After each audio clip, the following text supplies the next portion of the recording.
Hey everyone, I'm working to hit 1,000 subscribers, and I need your help to get there. If you enjoy this content, please hit that subscribe button right now. Something absolutely seismic just happened in baseball, and if you're only reading the surface level headlines, you're missing the entire story. This isn't just about one player choosing one team over another.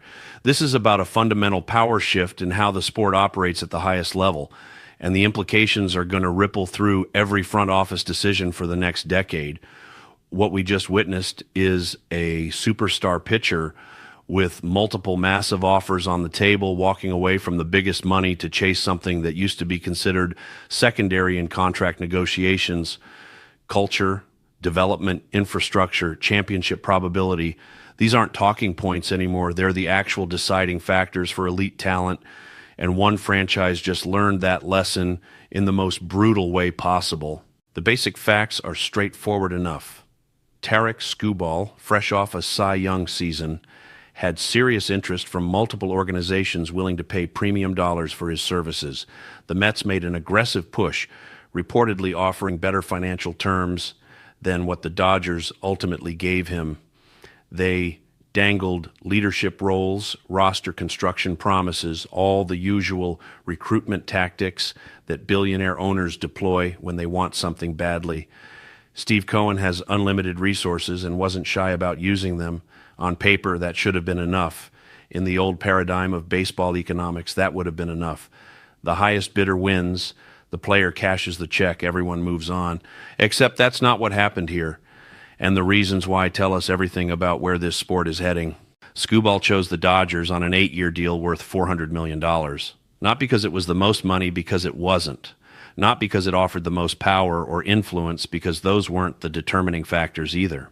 He chose Los Angeles because of Shohei Ohtani, because of their player development reputation, because of Yoshinobu Yamamoto's training methods, because of their sports science infrastructure, and because he fundamentally believed that environment gave him the best chance to both protect his surgically repaired arm and compete for championships. When Scott Boras, who represents Skubal and is not known for leaving money on the table, publicly confirms that his client turned down a richer offer to prioritize organizational fit, that's not spin. That's a seismic shift in negotiating leverage that should terrify half the teams in baseball. The Mets side of this story is even more revealing than the Dodgers' success. Reports indicate that Francisco Lindor and internal clubhouse dynamics became a significant issue in their recruitment pitch. When you've got star players openly clashing over status, accountability, and organizational preferential treatment, that poison spreads fast. It doesn't matter how much money you wave around if the culture underneath is fractured and players around the league know it. Skubal's camp apparently got wind of those tensions during the process, and his polite but firm rejection, citing team culture as a concern, is basically a public indictment of the Mets' internal situation. That's not something you recover from easily, especially when you're trying to convince other elite free agents that your franchise represents a winning environment. The really damaging part for New York is that Steve Cohen reportedly considered including Lindor himself in a trade package to acquire Skubal. Think about what that signals. Your franchise player, the guy you gave a massive extension to as a cornerstone piece, is now being shopped as trade bait to land a pitcher who ultimately doesn't even want to play for you. That's not aggressive roster management. That's organizational chaos masquerading as flexibility. Once word gets out that your supposed untouchables are actually very touchable when things get uncomfortable, you've lost control of the narrative. Players talk, agents talk, and suddenly your recruitment pitches carry a lot less weight because nobody trusts the stability underneath the sales presentation. The Dodgers had to pay a steep price to make this happen. The final trade package included Tyler Glasnow, Emmett Sheehan, and other pieces that represent real value. Glasnow himself is an elite arm when healthy, so this wasn't some salary dump or prospect package alone. The Dodgers gave up legitimate major league talent to land Skubal, which tells you how highly they value both his ability and his fit within their existing infrastructure. That willingness to sacrifice proven assets to upgrade demonstrates a front office that's completely focused on maximizing their championship window while they have Ohtani, Betts, Freeman, and the rest of the core still in their prime. They're not thinking 3 years from now. They're thinking about winning now while also building sustainable long-term success through development and smart acquisition. What makes Scooball's decision particularly interesting is his specific reasoning about training methods and workload management. He cited Yamamoto's conditioning approach, the Dodgers' arm care protocols, their willingness to embrace international training philosophies that differ from traditional American methods. For a pitcher coming off Tommy John surgery, these aren't abstract concerns, they're career survival considerations.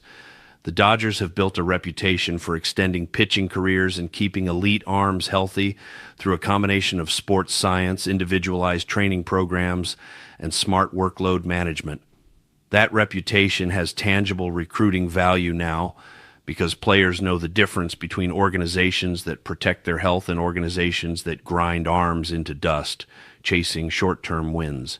The Ohtani factor cannot be overstated here either. When Scooball explicitly says he wanted to play alongside Shohei more than anyone else, that's not just media-friendly soundbite material. Ohtani has become a gravitational force in baseball that transcends normal teammate dynamics. Elite players want to compete with and against the best. They want to be pushed by excellence around them, and they want to be part of something historically significant. Ohtani represents all of that simultaneously. His presence alone changes the calculation for free agents evaluating where to sign, because proximity to that level of greatness elevates everyone around him both in performance and in legacy. You can't replicate that with money. You can't fake it with marketing. It either exists or it doesn't. The broader trend this represents is what should worry executives across baseball who are used to solving problems by writing bigger checks. Financial resources still matter, obviously. Nobody's signing discount deals out of charity. But when elite talent has multiple max-level offers to choose from, the tiebreaker increasingly comes down to organizational infrastructure, cultural stability, development track record, and championship probability. The teams that understand this reality and invest accordingly are building sustainable competitive advantages. The teams that think money alone is enough are going to keep losing recruitment battles they should be winning on paper, then wondering why their expensive rosters underperform expectations year after year. For the Mets specifically, this rejection stings on multiple levels. It's not just losing out on a premier pitcher, it's the public nature of being told your culture isn't good enough despite offering more money. That perception problem doesn't fix itself overnight, especially when coupled with reports of internal dysfunction and star players potentially being shopped. Steve Cohen can spend unlimited money, but he can't buy organizational cohesion or leadership credibility. Those have to be built through consistency, accountability, and clear decision-making over time. Right now, the Mets look like a franchise that's flailing, trying to paper over structural problems with marquee signings, and elite free agents are noticing. The Dodgers, meanwhile, just reinforced their status as the model organization in modern baseball. They didn't just outbid competitors, they outstructured them, outdeveloped them, outcultured them.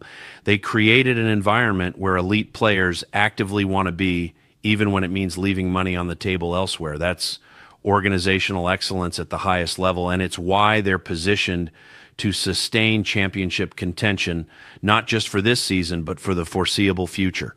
Every move they make seems to reinforce the same identity. We develop talent better than you. We protect players better than you. We win more than you. And we're not apologizing for any of it. You know, what happens next will be fascinating to watch. The Mets need to figure out if they can salvage their internal situation or if they're headed for a messy rebuild disguised as reloading.